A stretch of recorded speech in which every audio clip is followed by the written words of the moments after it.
before, and today I'm going to walk you through my Accuquilt Studio machine. So stay tuned and I'm going to show you how this thing works. Okay guys, so I'm back here and I'm going to show you how this machine works. You might notice that mine is actually called an Accucut machine. It is the same machine as the Accuquilt Studio. They have a version of this machine that they have for schools, and they call that one an Accucut. This machine is a few years old, and basically it came to me off of Facebook Marketplace. I was looking for a large cutting machine and just shopping around. The price and everything was right, so I paid the lady to ship it to me, and I ended up getting a whole bunch of dies and everything for this machine, so it's really great. So basically what I have in here right now is a die for a scalloped edge, and this die only comes for the Accuquilt Go machine. So I have the metal tray on the bottom, which is the large metal tray. All of these parts are sold separately, and what you need to do is you can either go to Amazon, and I'll put a link in for a bunch of the dies on Amazon, or you can go to Accuquilt directly, or you can purchase them through your local quilt store. I'm an Amazon affiliate, so if you choose to purchase something through Amazon, through one of my links, I do receive a small commission for that, so just bear in mind. It's at no cost to you, but I am an affiliate for a bunch of links, so we're gonna get that covered, the legal garble here as we go. Okay, so this one here is, like I said, the scalloped edge. And what I want to do is cut a swipe of this material here. You might have just seen this in a different rug that I just made. And basically now I want to make some dish towels. So I want a couple of swipes of this for my dish towels. So what you can do is just line it up on the edge that you want.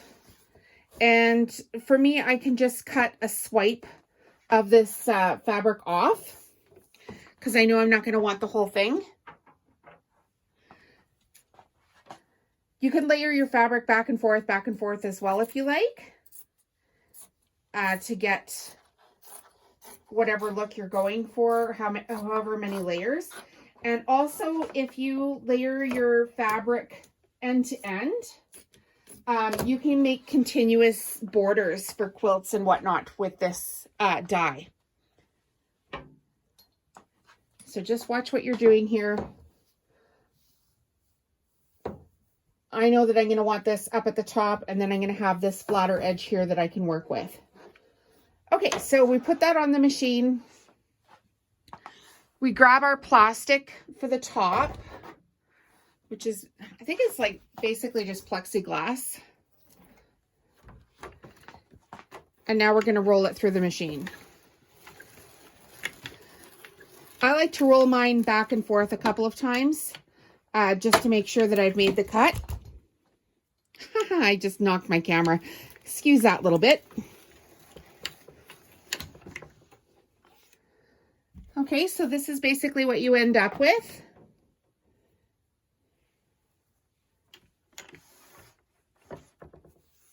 So you can see it's got a nice scalloped edge to it.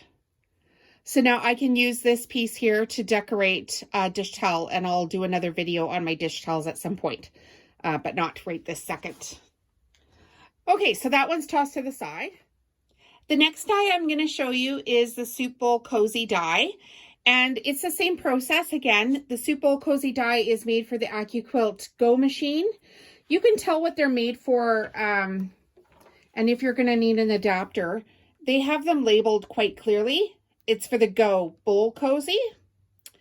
And so because I have this studio machine, I need to have this white board into my silver tray as an adapter. So what happens is it lifts it up a little bit, because this die here is quite a bit thinner than the studio dies are. So they've created an adapter here, which is great, from Accuquilt. So you can purchase all of these online. I'm not an affiliate for Accuquilt itself, but I am an affiliate for Amazon. So I'll put some links into products that you can purchase on Amazon for this. So basically now I've just got some Christmas fabric here. You can see I've got piles and piles and piles of it going. I know it's just August, but I have to keep up on my stuff. So you're going to see me making videos with Christmas patterns in them. so I can get my stock built up for stores and farmers markets.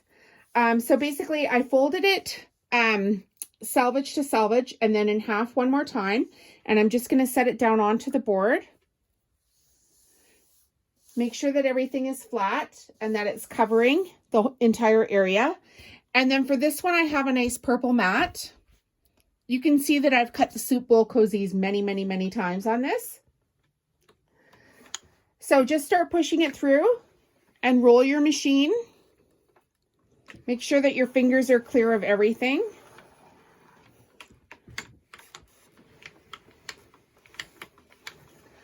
And as I've mentioned before, just for simplicity's sake, I like to go through the fabric a few times. I use my dies all the time, so I want to make sure that I'm getting as good a cut as possible. So when I pull this off the machine, I'm not having to trim too much. Although with my soup bowl one, I always seem to have to trim a little bit. There's always a couple little straggling edges here, so I'm just going to cut off the bulk of the fabric, the main bulk.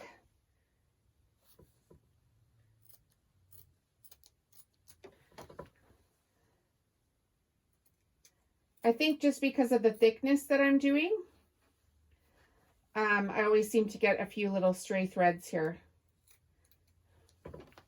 And also probably because I do batting on this one as well. So if yours is brand new, it probably won't leave these extra little threads, but mine is not brand new, and therefore I struggle just a wee little bit, but it sure is faster than cutting these all out by hand. Okay, so there you go. You can see it's cut out nicely. And that's the Bowl Cozy die that I use. Now the next one I'm going to show you is the strip cutter one that I have. And you can see that this one is heavy duty. It is super thick. It's, gosh, it must weigh, I don't know, maybe 25 pounds. And there's 5 2.5-inch strips in this die. And it has to go into the large tray. This is the studio version. So you can get this one for a Go machine as well.